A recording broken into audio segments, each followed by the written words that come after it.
네, 오늘 설교 말씀의 제목은 베드로의 부인입니다. 혹시나 여기 부인은 와이프는 아니죠. 베드로의 아내, 부인 아니고 물론 베드로의 아내가 성경에 한 번 이렇게 언급이 되기도 합니다. 그러나 여기 부인은 그 부인은 아니고 베드로가 인정하지 않았다. 예, 베드로의 부인인데요. 오늘 우리가 잘 아는 그런 말씀의 내용일 것 같고 또 오늘 본문을 함께 읽었는데 여러분들은 이 베드로의 이 모습이 좀 어떻습니까? 아니 이럴 수가 있나? 이런 배신자 이런 생각이 들게 되죠.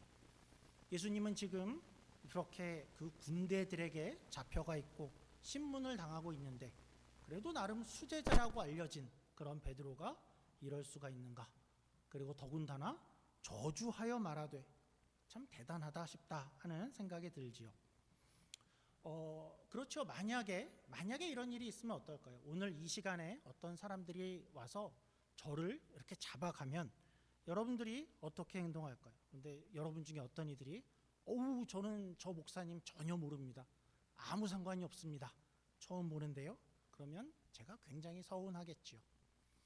여러분들도 그렇겠죠. 여러분들이 어떤 어려움을 당하고 있는데 지금 옆에서 이렇게 같이 예배를 드리던 어떤 성도님이 그 어려움을 당하고 있을 때에 나는 저 사람 모르는데요. 그러면 상당한 배신감이라는 것이 들게 될 것 같습니다.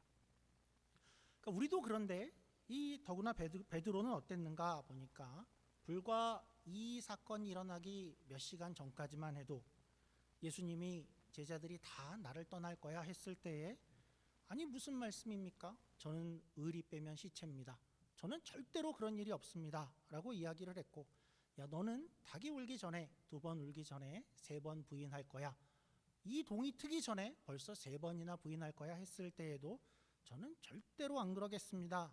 그렇게 말을 했었는데 얼마 지나지 않아서 그 다짐과 약속을 저버리는 그렇게 베드로는 배신을 하게 되죠. 한번 오늘 장면을 조금 더 살펴보죠.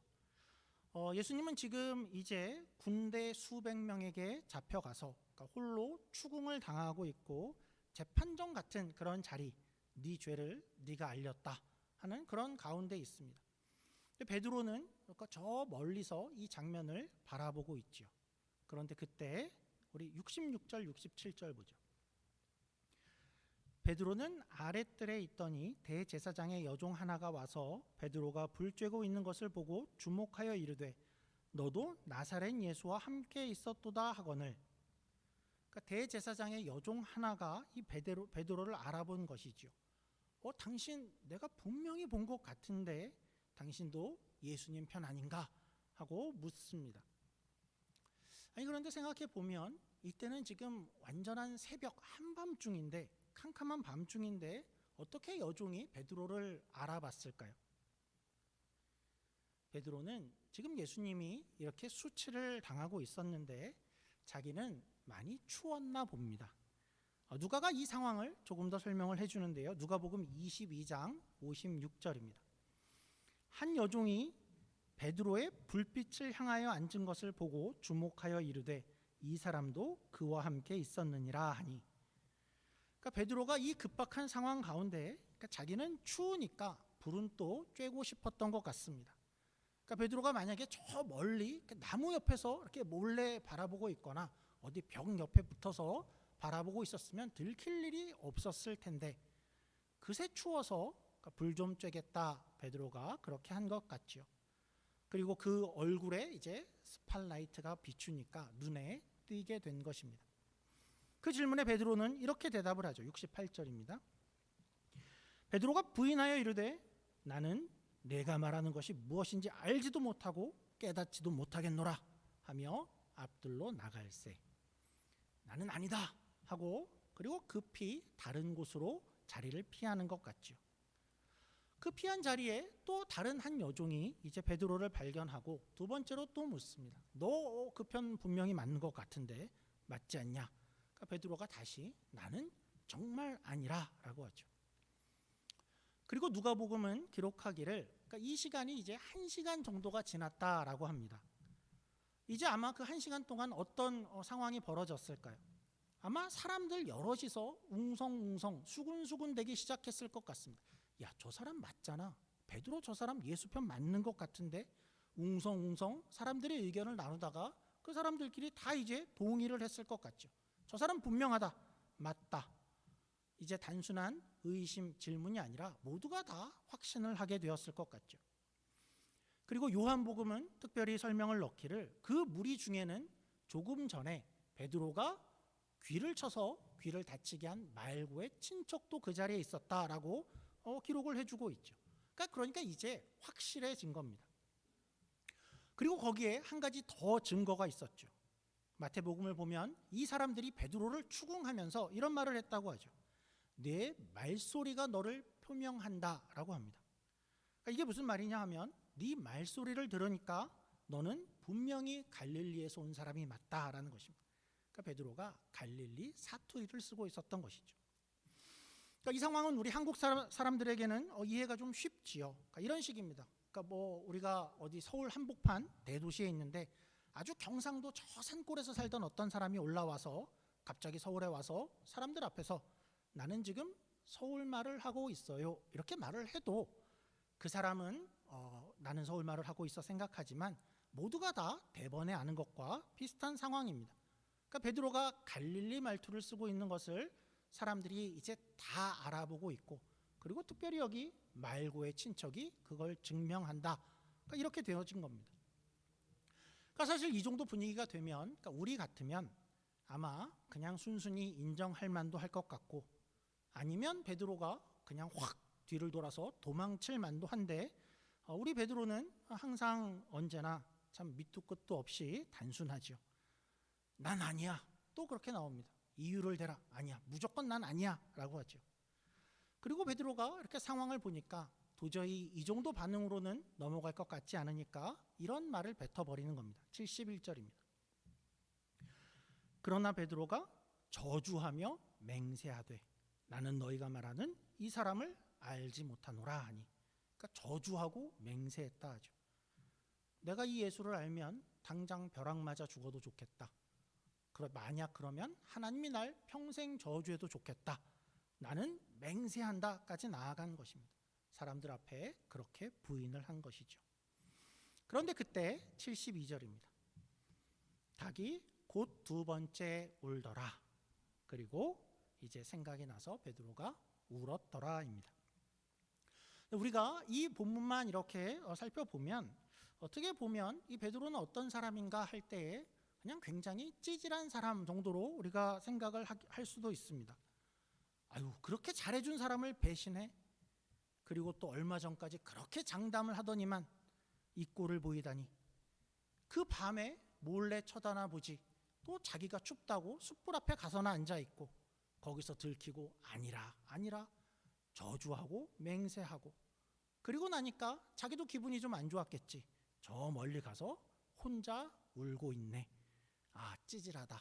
이런 정도로 느끼는 분도 있을 수 있는데, 사실 이 장면은 우리가 조금 더 생각을 하면 베드로의 상황, 또 베드로의 마음을 우리가 좀 헤아려 보면 나도 함께 울 수밖에 없는 그런 장면입니다.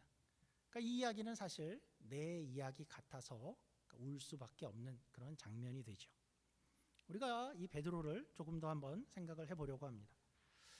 베드로는 지금 이 사건이 이렇게 일어날 때에 지금 어디에 와 있지요? 베드로는 지금 어디에 와 있냐 하면 이런 것이 아니죠. 어디 막 불이 나서 소방차가 와서 야, 불났대, 우리 구경 좀 하러 가자.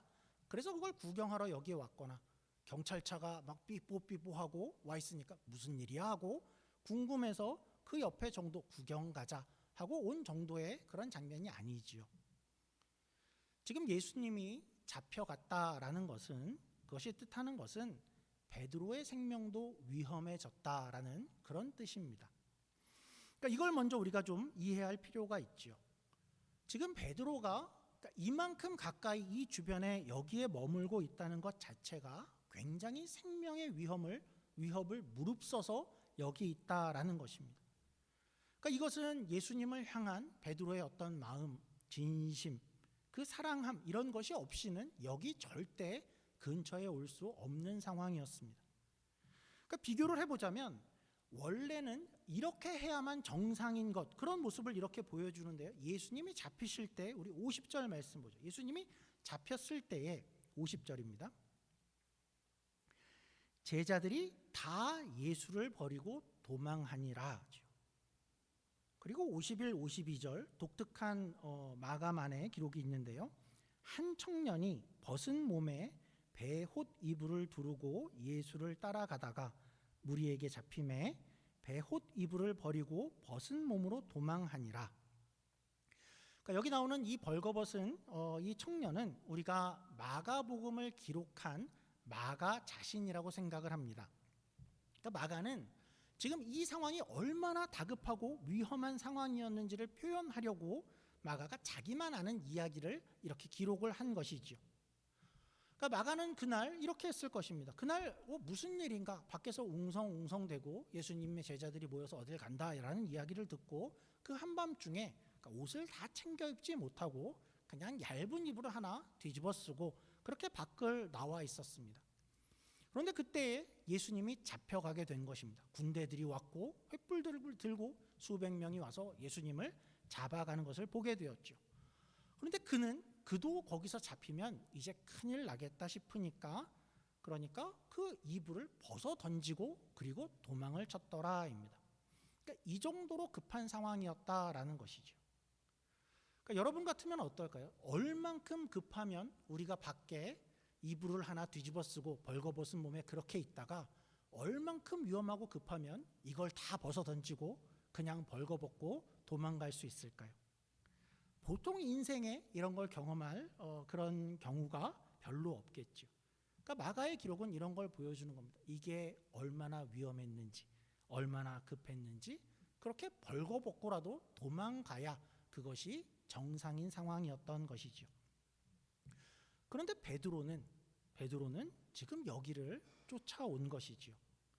그러니까 베드로의 마음은 우리가 굳이 비교를 하자 그러면 다른 어떤 이들보다 훨씬 더 뜨거운 마음이 있었고 진심이었다라는 것을 우리에게 보여주는 것입니다. 그래서 그 마음에 어디선가 알지 못하는 용기가 생겼고 나는 어쨌든 저렇게 도망갈 수만은 없겠다. 나는 멀찍이라도 따라가야만 하겠어 하고 그 길을 따라온 것이죠. 우리 베드로의 심정이 조금 이해가 되죠. 나는 절대로 도망은 가지 못하겠다. 나는 예수님을 그만큼 더 생각하고 있고 그래서 나온 진심과 어떤 용기였던 것이죠. 그런데 그렇게 쫓아왔는데 그는 이제 현실을 마주하게 되죠. 그 현실이 이제 생각보다 끔찍했던 것입니다. 갑작스러운 공격으로 다가왔죠. 너도 그 편이지. 빨리 답해라. 사람들이 모두가 다 그를 주시합니다. 공격적이죠. 베드로는 그 상황에서 어떻게든 본능적으로 이 상황만은 모면해야겠다라는 생각이 들었던 것입니다. 목숨이 걸려있는 것 같고 내가 칼을 휘둘렀다는 것도 저 사람들이 벌써 알고 있고 그래서 그는 저주하고 맹세하고 그렇게 하며 예수를 모른다라고 외치고 만 것이죠. 근데 그때 이제 참 무정한 닭이지요. 그 닭이 하필이면 그때 2번 울게 되죠. 그 닭은 그날 그렇게도 크게 울었을 것 같습니다. 베드로의 심장이 쿵 하고 멈출 것 같았겠죠. 갑자기 정신이 드는 것입니다. 그리고 이제 닭도 울고 베드로도 울고이죠. 베드로는 어떤 마음이죠? 물론 첫째는 내가 지금 무슨 짓을 한 것인가입니다. 내가 지금 무슨 짓을 한 것인가. 그리고 나서 이런 마음이 들었을 것입니다. 나라는 사람은 도대체 뭐 하는 작자인가? 내가 이렇게도 못난 사람인가 하겠죠. 같이 지낸 세월이 있고 내가 예수님께 받은 그 경험과 그 애정이 있는데 그리고 나는 그렇게 장담을 했었는데 나는 조금 전까지만 해도 나는 꽤 괜찮은 제자라고 날 생각했는데 괜찮고 의리 있는 사람이야 라고 나를 그렇게 생각했는데 나는 나를 제대로 알고 있지 못했었구나. 나는 정말 그냥 이런 사람이었구나. 정말 못난이구나. 그 절망 가운데 이제 이 덩치 좋은 이 사나이는 거기서 울고 만 것이죠. 한편 한편으로는 이 베드로의 눈물은 또 우리에게 뭘 보여주고 있을까요? 그의 마음이 얼마나 예수님을 사랑하고 있었는가 하는 것을 또 보여주기도 합니다. 만약에 그렇지 않았다면 베드로는 거기서 울지 않았을지 모릅니다. 아, 이제 다 그냥 끝난 거야. 야, 이 위험한 상황을 내가 잘 모면했어. 나는 참 잘 부인한 거야. 내 생명은 건졌잖아. 예수님은 이제 그냥 잡혀서 이제 끝이 난 것 같아. 나는 내 삶을 살아야지.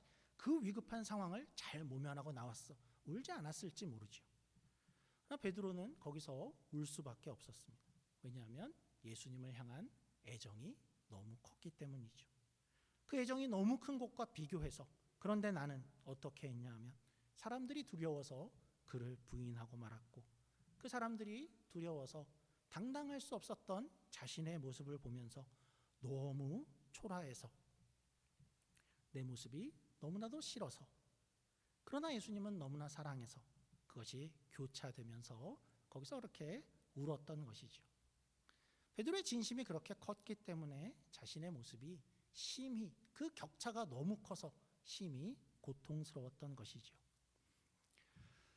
그리고 우리가 베드로가 거기서 그렇게 울 수밖에 없었던 한 가지 이유를 더 우리가 성경을 통해서 발견할 수 있는데요.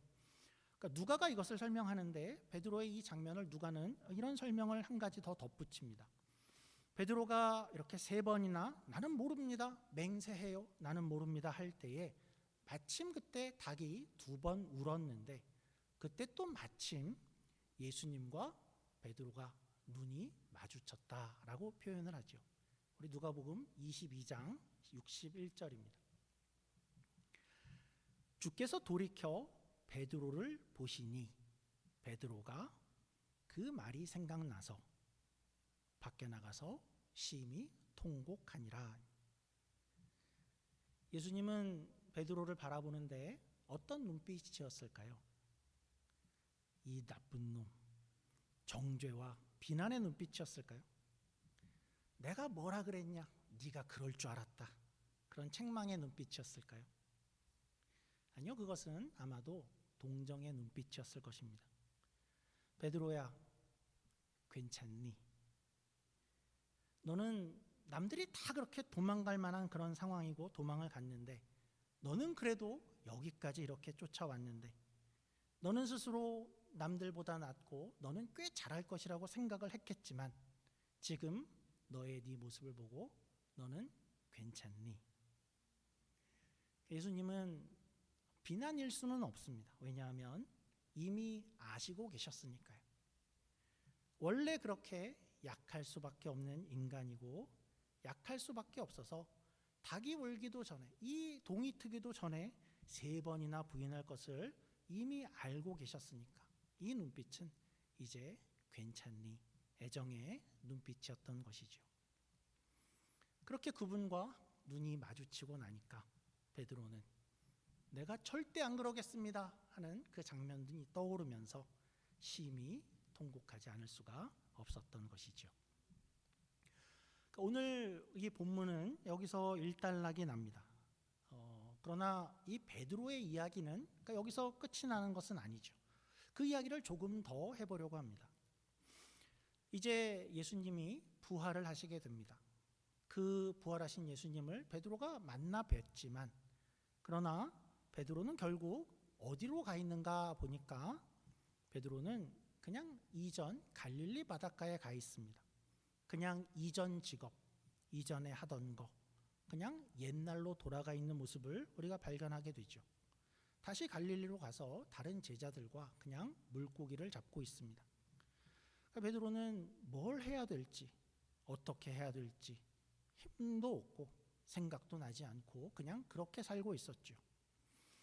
또 예수님을 다시 본다는 것 참 면목이 없었을 것 같죠. 그리고 나 같은 일을, 내가 예수님을 다시 만나서 다시 나를 수제자로 삼아 주십시오, 그런 말을 도저히 못할 것 같습니다. 그냥 이제 내 인생은 이제 물고기를 잡으며 늙어가겠구나 라고 생각하고 있었겠죠. 그런데 부활하신 이 예수님이 물고기를 잡고 있는 베드로를 다시 찾아오시게 됩니다. 베드로는 예수님을 멀리서 알아보자마자 참 성격은 안 변하는 것 같은데 베드로는 바다 가운데로 배에서 뛰어내려서 예수님께 달려가게 되죠. 그리고 가까이 와서는 아마도 여전히 머쓱했을 것 같습니다. 왜냐하면 예수님이 자기가 3번 부인한 것을 모두 다 봤다는 걸 알고 있기 때문이죠. 예수님은 그 자리에서 먼저 숯불을 피우십니다. 베드로는 다시 숯불 앞에 앉게 되죠. 숯불 앞에 베드로, 뭔가 떠오르는 장면이 있죠.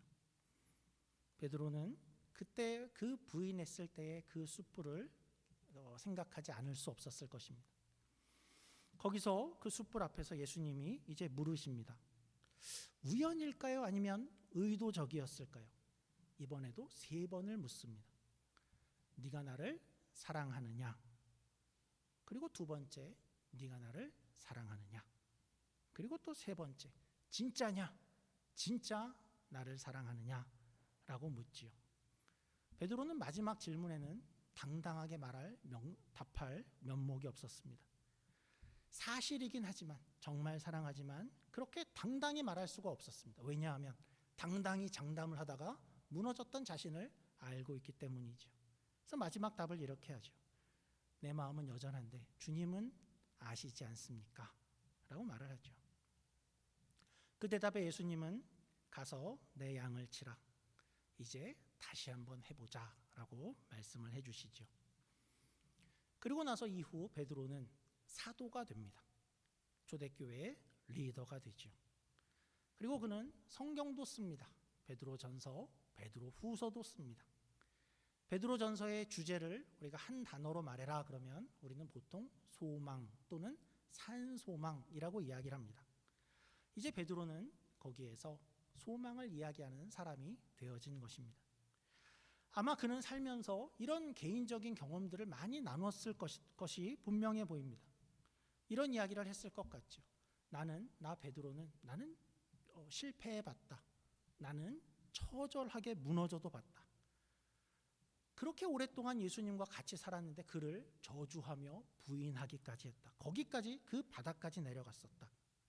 그래서 나는 거기서 통곡하고 울 수밖에 없었던 그냥 그런 사람이었다. 너무나 면목이 없어서 주를 볼 그런 면목이 없었다. 그런데 오늘 내가 여기 있다. 나는 사도가 되어 있다. 돌아보니까 나는 그때 처절하게 실패했는데, 나는 그냥 정말 못난 사람이었는데 주님이 그때도 나를 봐주시더라. 주님은 그때도 나를 포기하지 않으시더라. 긍휼히 여기고 나를 바라보고 계시더라. 그리고 나를 또 찾아오시더라. 주의 은혜가 나를 여기까지 있게 했다. 오늘 베드로의 이야기는 사실 이어지면서 이 이야기를 해주고 싶은 것이지요. 여러분들, 우리는 어떻습니까? 우리도 실패하지요. 우리도 넘어지지요. 사업이나 직장, 학업에서는 물론이고 우리는 또 신앙에서도 실패합니다. 우리는 하나님의 사람답게 살려고 하는데 거기서도 많이 실패하지요. 나는 종종 그래도 꽤 괜찮은 신앙인이 된 것 같아. 이 정도면 괜찮은 신앙이냐 라고 생각을 하지만, 그러나 문득문득 밖으로 드러나는 나의 이기심, 또 나의 분노, 다른 사람을 향해서 공격하는 내 모습, 비난하는 모습, 다른 사람을 그렇게 미워하는 내 모습을 발견하곤 하죠. 막말을 하고 있고 상대를 배려하지 않는 그런 인격의 자신을 문득문득 발견하게 됩니다. 주님은 나를 위해서 죽기까지 하셨다라고 하는데 나는 너무나 죽기를 싫어하죠. 진짜 죽는 것이 아니라 자존심이 죽는 것도 절대로 허락하지 않아서 늘 이기적이고 내 편의를 위하고 모든 내 가진 것을 지키려고만 하는 그런 모습을 우리는 종종 발견을 합니다. 그럴 때 여러분은 어떻습니까? 그럴 때 우리는 눈물을 흘리게 되죠. 왜 나는 이만큼 신앙생활을 했는데, 이만큼 세월을 지냈는데도 이 모양인가? 여전히 이렇게 날카롭고, 여전히 사람들에게 상처를 주고, 여전히 내 자존심을 이렇게 내세우고 있고, 남들을 비난하기도 하고, 가장으로, 엄마로, 또 지체로도 이 모양인가? 도대체 신앙인다운 그 모습은, 내가 기대하는 그 모습은 내 안에서 찾을 수가 없구나. 그러면 우리는 통곡을 하게 되죠. 그럴 때 예수님은 우리를 어떻게 바라보고 계실까요? 이 못난 놈 아니라, 그렇지 않고 베드로를 보는 그 눈빛이죠. 내가 너희의 약함을 안다. 괜찮니? 하고 바라보고 계시는 것이죠. 우리의 통곡과 우리의 눈물을 주님은 그 이유를 아실 것입니다. 우리가 신앙인으로서 더 잘 살고자 하는 그런 소원이 없으면 우리는 눈물을 흘리거나 통곡하지 않을 것입니다. 그러나 우리는 그 마음이 우리 가운데 있기에 더 하나님을 사랑하고 더 잘하려는 그 마음이 우리 안에 너무나 넘치기, 그러나 이 현실 앞에서 무너지는 우리의 모습, 이 모습도 주님이 알기에 우리를 긍휼함으로 바라보고 있는 것이죠. 이 자리가 베드로가 겪었던 자리입니다. 우리는 베드로의 인생을 보며 새로운 소망을 갖게 되지요. 베드로를 끝까지 기다리시고 끝까지 불쌍히 여기시며 그 부인하는 그 모습을 끝까지 참아주시며 그리고 또 찾아가 세워주시는 것이 우리 하나님이고 예수님이신 것이죠. 우리가 오늘 우리의 모습 때문에 통곡하고 슬퍼하고 있다면 너무 실망하지 않았으면 좋겠습니다.